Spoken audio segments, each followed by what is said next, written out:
In this video, we're focusing on the area of a sector. Now, sector is essentially that pizza slice you see on your screen in here, this pizza slice here. All right, and we're going to be using the formula A equals 1 over 2 r squared theta, where r is your radius and theta is your angle in radians.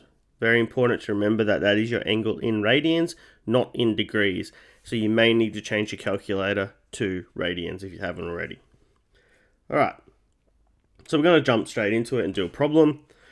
We have an example here. Find the exact area of the sector with a radius of 10 centimeters and an angle 5 pi over 6. So the first thing we do is write down the formula. It's always good practice to write this down a while until you start to remember it. Okay, now we can do our substitutions.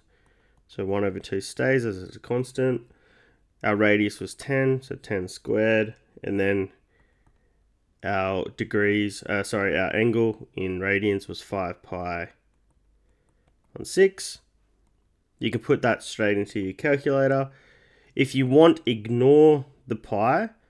All right, so if you were to use a calculator and it wants it in exact, what I would be doing is going 1 over 2 times 10 squared times 5 over 6. That's going to get you 125 over 3. And then what you do is you just add the pi on top there like that. So what we get down here is 125 pi over 3.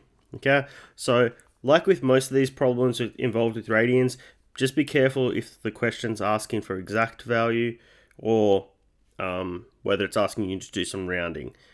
And as always, double check your calculator to make sure it's in radians if you're dealing with radians.